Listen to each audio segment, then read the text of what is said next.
पाकिस्तान के एसेट्स को हम पाकिस्तान से बाहर जो कंट्रीज़ हैं या एंटिटीज़ हैं उनको बेच देते हैं और बिलियंस ऑफ डॉलर पाकिस्तान में लेके आते हैं, जिससे हम पाकिस्तान की इकोनॉमी को भी चला सकेंगे और पाकिस्तान को डिफ़ॉल्ट होने से हम बचा सकते हैं। जय हिंद दोस्तों, पाकिस्तान ब्रेकिंग न्यूज़ चैनल में आप सभी का हार्दिक स्वागत। पाकिस्तान गवर्नमेंट ने ये निर्णय लिया कि वो जो भी कंपनी गवर्नमेंट अंडरटेकिंग में है उन सब को बेच देंगी, जहां पर पाकिस्तान गवर्नमेंट ये सब दिवालिया होने से बचने के लिए कर रही है। पाकिस्तान गवर्नमेंट ने बहुत सारे देशों से रिक्वेस्ट की कि वो उन्हें लोन दे, पर सभी देशों ने उन्हें लोन देने से इनकार कर दिया, क्योंकि पाकिस्तान के ऊपर पहले से ही इतना सारा लोन है, वो उन्हें वापस देने में नाकाम हो रहे हैं। जहां पर वो आज सभी देशों के लोन IMF से ऐसे ले लेकर कर रहे हैं, जिसमें सबसे ज़्यादा चाइना का लोन है पाकिस्तान के ऊपर, उसके बाद सऊदी अरेबिया का आता है और फिर बहुत सारे ऐसे अन्य देश भी हैं जिन्होंने पाकिस्तान को लोन दिए हैं।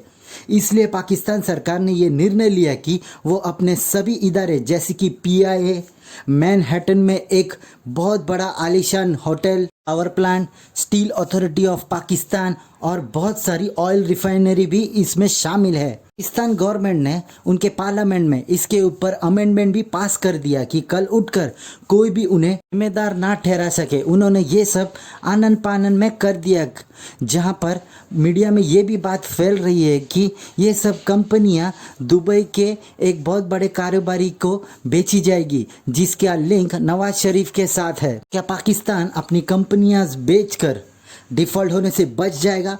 मेरे हिसाब से तो नहीं, क्योंकि उनके ऊपर इतना लोन है कि कोई उनकी गिनती ही नहीं है और पाकिस्तान की इनकम पूरी तरह डाउन हो चुकी है। ऐसी वीडियो को अंतिम तक देखते रहिए, लाइक कीजिए, शेयर कीजिए और सब्सक्राइब कीजिए हमारे चैनल को और बेल आइकन दबाना बिल्कुल भी ना भूलें। जो भी आपकी राय हो वो कमेंट बॉक्स में ज़रूर दें। धन्यवाद।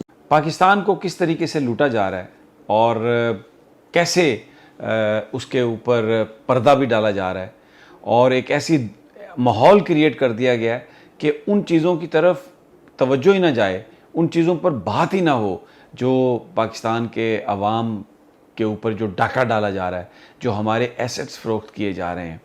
और एक बड़ी ऐसी कैंपेन चलाई जा रही है कि जिसमें आवाम पैटी इश्यूज़ की तरफ हैं, पॉलिटिक्स की तरफ हैं, लेकिन ये जो बड़े अहम पाकिस्तान के एसेट्स हैं ये औने पौने दामों बेचे जा रहे हैं। कौन बेच रहा है, कौन ले रहा है, तरीका क्या अख्तियार किया गया है, वारदात कैसे है, अपनी इस वीलॉग में मैं आपको सारी तफसील बताऊंगा। आपको अंदाज़ा होगा कि किस तरीके से ये लोग लूटते हैं और कितने ये कारीगर हैं। मैं जिक्र कर रहा हूँ शहबाज शरीफ का, नवाज शरीफ का, आसफ़ अली ज़रदारी का, मौलाना फजलुर रहमान का, जिनकी अब हुकूमत है, जो अब ये सारी जो डील्स बना रहे हैं। आप सब लोग वाकिफ़ हैं, रूज़वेल्ट होटल न्यूयॉर्क में एक होटल है, PIA का होटल है और मैनहट्टन में एक बहुत ही प्राइम लोकेशन है और ये करोड़ों अरबों डॉलर इसकी प्राइस है और अरबों रुपए इसकी प्राइस है और ये होटल अब बेचा जा रहा है।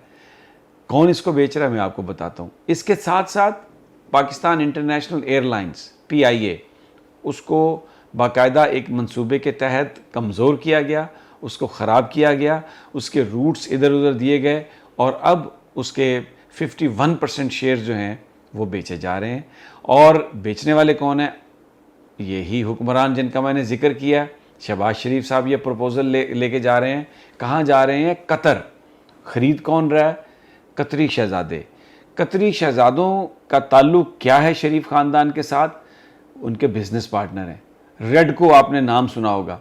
पिछला जब दौरे हुकूमत था नवाज शरीफ का, तो सैफुर रहमान जो इत्तेसाब के चेयरमैन थे, जिनकी साहबजादी के साथ जुनैद सफदर की शादी हुई है, जो मरीम नवाज़ साहबा के साहबजादे हैं, जो जनाब मियाँ मोहम्मद नवाज शरीफ के नवासे हैं, उनकी है ये रेडको कंपनी और उनके साथ कतरी जो हैं वो पार्टनर हैं। अब ये जो पाकिस्तान के असासे हैं रूज़वेल्ट होटल और पाकिस्तान इंटरनेशनल एयरलाइंस, इनके 51% शेयर्स अब बेचे जा रहे हैं औने पौने दामों।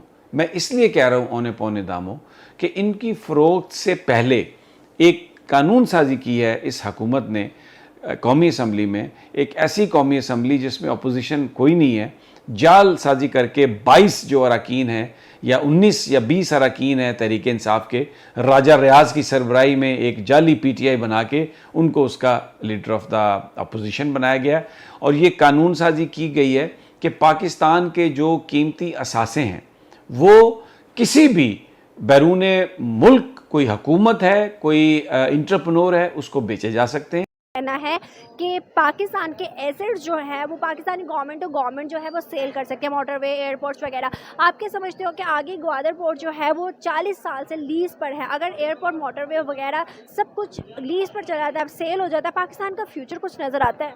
देखें, सबसे पहले जो आपने ये बात की है ना अपने सवाल में कि पाकिस्तान की गवर्नमेंट ने, और हमें ये देखना है कि पाकिस्तान की इस वक्त गवर्नमेंट कौन सी है कि जो सो कॉल्ड इम्पोर्टेड हुकूमत है और जिनका पर्पज़ और जिनका मकसद ही सिर्फ ये है कि अपने आप को किसी तरह बचाएं और अपने जो केसेस हैं वो किसी न किसी तरह आके शट डाउन करें और जो है वो अपनी चोरी बचाएं और मुल्क जहाँ जा रहा है इसको जाने दें। तो सबसे बड़ा हमें असल में अपने आंखें खोलनी पड़ेंगी कि हमारे मुल्क के साथ ये लोग क्या कर रहे हैं, और हम अभी भी स्टिल इनकी सपोर्ट में निकल रहे हैं कि चलो यार खाता है तो लगाता भी है। ये बिल्कुल जो समझ ना आने वाली बातें हैं कि जो अभी भी हमारे पाकिस्तानी कुछ लोग हैं जो जिनकी अकल बिल्कुल ही बंद हुई है, वो इस तरह की बातें कर जा रहे हैं। तो अब जो है वो बेसिकली हमें खुद एज ए यूथ ये सोचने की फिक्र करने की बात है कि यार हमारा मुल्क किस तरफ जा रहा है, और या हमारा जो यूथ है हमारा इसमें क्या रोल है कि हमारा मुल्क किसी अच्छी डायरेक्शन में जाए। हम देखें ना, जैसे हम बड़ी बड़ी बातें करते हैं तो लेकिन हम क्यों नहीं ऐसा स्टार्टअप लेते कि जिससे हमारे मुल्क को तरक्की हो, और जो एक इमरान खान जैसा अल्लाह पाक ने हमें एक लीडर दिया है उसका विजन हम देखें कि वो क्या विजन लेकर आ रहा है कि यार आप एक आज़ाद कौम है जिन्हें वो हर अपनी स्पीच में एक बात कर रहा है कि ला इलाहा इल्लल्लाह वाली जो कौम है ना वो किसी के सामने नहीं झुक सकती।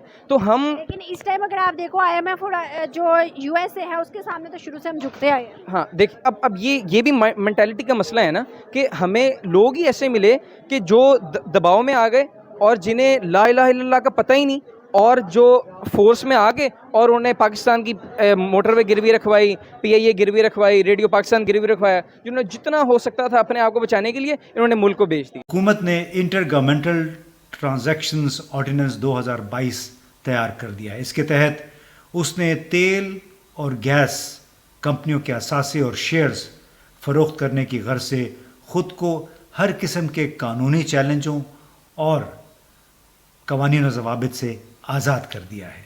इस ऑर्डिनेंस के ज़रिए जो पाकिस्तान की सबसे बड़ी कंपनियां हैं, PPL, OGDCL, माड़ी गैस कंपनी, ये वो हैं जो कि बिल्कुल मुनाफा बख्श हैं और पाकिस्तान की जो ऑयल एंड गैस में इनका हिस्सा कोई 55% के करीब है।